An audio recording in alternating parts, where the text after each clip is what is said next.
Teachers and students throughout Monroe County use educational technology daily to explore subjects across the curriculum. At Ida Public Schools, technology at all levels is opening up new fields of study and new methods of instruction.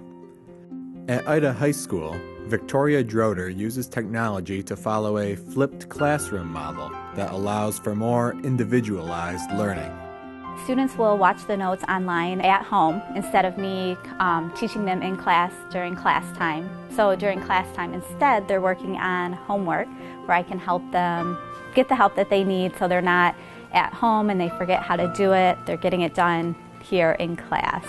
So they come in every day, they check in after having watched the video notes online to see how comfortable they are, where I should direct my attention.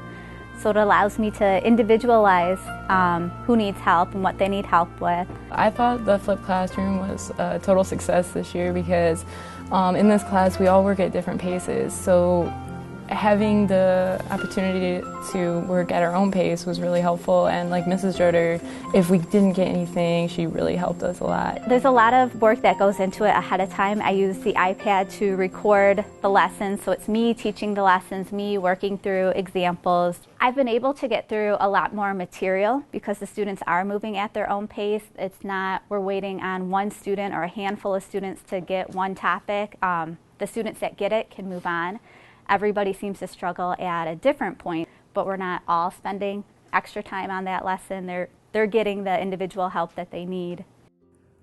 Across campus, at Ida Elementary, students use probes to collect and analyze data for scientific investigations. We have great sensors and technology in the elementary science lab. One example is the LabQuest interface by Vernier, and we have several of these.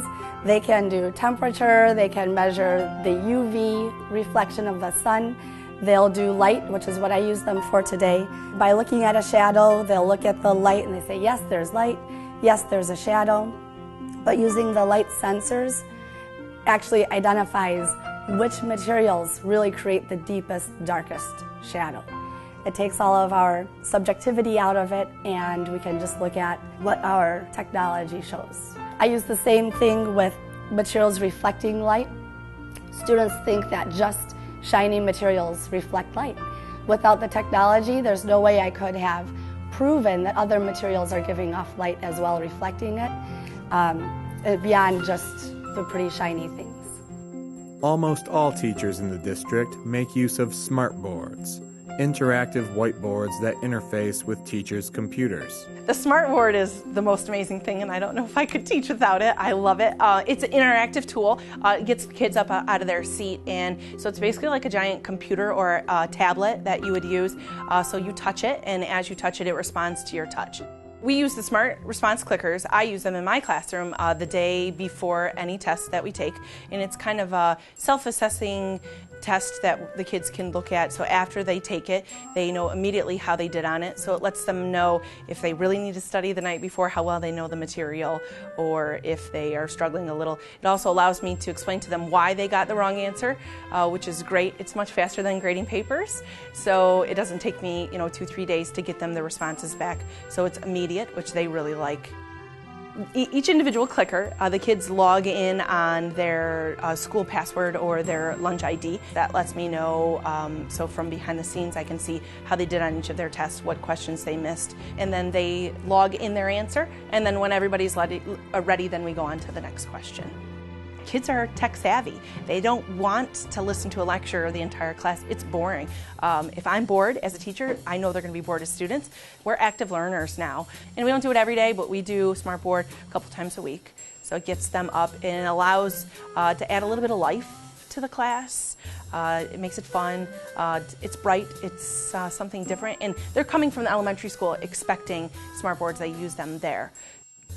Meanwhile, in art class, students use laptops to experiment in a new artistic medium. We start with 2D, with paper and drawing, and then we get a chance to move from the flat 2D paper and take their drawings, what they have done, and move them onto the computer. They're going to be designing optical illusions using a PowerPoint presentation, and then transferring their PowerPoint presentation into a paint program, and then dropping color from the paint program into their design. It gives them a different experience, which encourages creativity. Using the computers is just another way to encourage them to be more inspired to create art. Giving them that chance to explore a different medium allows them to be a little more creative. Creativity meets career education in Ida High School's drafting lab, where students create tools, toys, and more using a 3D printer to create plastic models of their designs. 3D printing is really useful because it involves a lot of small parts, gears, nuts, bolts, like this right here. This is a nut and bolt, and it was made from a 3D printer. And it works very well. It flows freely. It has a little bit of play with it, which is what you want. And it's made fairly well like you would in the industry. As we all know, plastic is fairly cheap, but something like titanium isn't cheap, and titanium is very hard to work with. The thing with it is if we try to make like a project or like a test, and like say if it doesn't work, then we wasted a lot of money and time to make something that doesn't work. But if we use the 3D printer and print it out of plastic, and then see if it works on there, that gives us a better idea to how it's going to work in the real life situation. From testing to production, 3D printing is an emerging technology in many industries, and students in this class have the opportunity to earn a certification in 3D design. You can make prosthetic limbs out of a 3D printer. They've made a 3D printer that prints food. And so stuff like this is just the start of what we can actually do. I'm really glad that I went through this program. I thought it wasn't going to be fun at first because we were drawing on a board with a pencil and paper like the older ways would do it. But now that's on a computer, you can do it easily, you can do it efficiently, and I love the class. I definitely want to go in a career that involves this type of drafting. We're very lucky at this school to have the ability. I mean, we have iPads, we have laptops, we have netbooks, we have the Smartboards in our classrooms. So we have a lot of technology at our hands. I think it just makes learning that much more fun. It opens up the whole world. We're a small town in Ida, and our ideas are our own. But when you pull in the technology, it just creates a much larger classroom than just within our walls.